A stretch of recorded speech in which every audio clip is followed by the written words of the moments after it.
ജീവിതത്തിൽ ആരും പ്രണയിച്ചിട്ടുണ്ടോ? ഇല്ലാന്നല്ല, ചിലപ്പോൾ പ്രണയിക്കൂലേ?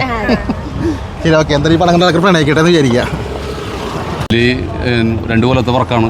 അതിൽ എൻ്റെ സുഹൃത്ത് ഋഷി സുരേഷാണ്. ഋഷി സുരേഷാണ് എന്നെ ഈ പടത്തിലേക്ക് കൊണ്ടുവന്നത്. വിജയ് ടെമ്പിലോടാണ് ഇതിൻ്റെ നിർമ്മാതാവും സ്ക്രിപ്റ്റ് ചെയ്തത്. അപ്പോൾ എനിക്കൊരു വലിയൊരു ഭാഗ്യമാണ് കിട്ടിയ ഈ പടത്തിൽ. എനിക്കൊരു 4 സീൻ ഉണ്ടെങ്കിലും അത് എനിക്ക് ഭംഗിയായിട്ട് ചെയ്യാൻ എനിക്ക് പറ്റി. അപ്പോൾ അതിനോട് പിന്നെ ഈ പടം എല്ലാ പ്രേക്ഷകരും എല്ലാവരും ഏറ്റെടുക്കണമെന്ന് വിനീതമായി അഭ്യർത്ഥിക്കുന്നു. നല്ല ക്യാമ്പസ് മൂവിയാണ്. നമ്മുടെ കോളേജ് ലൈഫൊക്കെ മാക്സിമം മെമ്മറീസ് എല്ലാം നമുക്ക് റിക്കവർ ചെയ്തെടുക്കാൻ പറ്റുന്ന ഒരു നല്ലൊരു മൂവിയാണ്. പിന്നല്ലാണ്ട്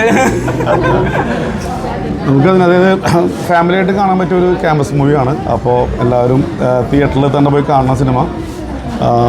ഒരുപാട് വലിയ സിനിമകൾ ഇപ്പോൾ കളിക്കുന്നുണ്ട്. അതിലിടയ്ക്ക് ചെറിയ ഒരു പടം പിന്നെ നല്ല അഭിപ്രായത്തോടെ ഓടിക്കൊണ്ടിരിക്കുന്നുണ്ട്.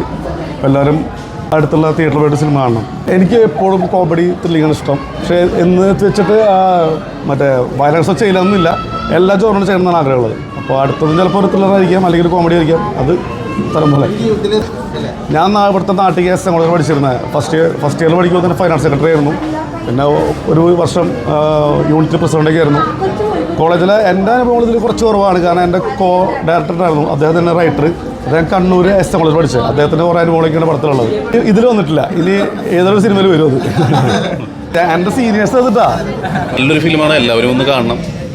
പ്രത്യേകിച്ച് അവൻ ഇത്രയും നന്നായി അത് വർക്ക് ചെയ്തെന്നുള്ളത് ഇപ്പോൾ വന്ന് കണ്ടപ്പോഴാണ് നമുക്ക് മനസ്സിലായത്. നല്ലൊരു ഫിലിമാണ്, എല്ലാവരും വന്ന് കാണണം. ഇപ്പോൾ എൻ്റെ കോളേജിൽ പഠിച്ചത് പയ്യൻ ജൂനിയർ. പക്ഷെ നമ്മുടെ കൃഷിയായിട്ടൊക്കെ ഒരു ബന്ധമുണ്ടായിരുന്നു, അതുകൊണ്ട് കാണാൻ വന്നതാണ്. പക്ഷെ ഇവ നല്ല പടം പറയുന്നുണ്ടെങ്കിലും എനിക്ക് കണ്ടതിന് ശേഷമാണ് ഇപ്പോൾ എനിക്ക് പറയാൻ പറ്റുള്ള അഭിപ്രായം. അപ്പോൾ ഞാൻ അതുകൊണ്ട് തുറന്ന് പറയാണ്, നല്ലൊരു പടമാണ്, എല്ലാവരും വന്ന് കാണണം. വ്യത്യസ്തമായ ഒരു ഭാഗം പോലും അങ്ങനെ മോശമായിട്ട് നമുക്ക് ഫീൽ ചെയ്യിച്ചിട്ടില്ല. നല്ലൊരു പടമില്ല, ഒരിക്കലില്ല. ഋഷിനെ പറ്റി ഋഷി അന്നേതായിരുന്നു. അല്ല, ഒന്നും പറഞ്ഞിരുന്നുണ്ടോ അങ്ങനെ. പക്ഷെ നമ്മളന്ന് ഒരു വില കൽപ്പിക്കാറില്ല.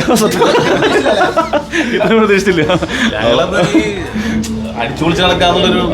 പക്ഷെ അവനാ ഈ ഡാൻസിലായാലും ഇപ്പൊ ഡാൻസ് കൊറിയോഗ്രാഫി അവൻ ചെയ്തിട്ടുണ്ട്. അത്യാവശ്യം ഡാൻസ് എല്ലാത്തിലും അവൻ ഉണ്ടായിട്ടുണ്ട്. അവന് ഏകദേശം നമുക്ക് ഏകദേശം ഒരു കാൽക്കുലേഷൻ ഉണ്ട്. അതിന് മുകളിലേക്ക് അവൻ കൊണ്ടുപോയിട്ടുണ്ട്. മേക്കിംഗ് അടിപൊളിയാക്കിയിട്ടുണ്ട്. അതുപോലെ ബാക്ക്ഗ്രൗണ്ട് സ്കോർ ഗംഭീരമായിട്ടുണ്ട്. എല്ലാവരും വന്ന് കണ്ട് സപ്പോർട്ട് ചെയ്യണം, അതാണ് മെയിനായിട്ട് പറയാനുള്ളത്.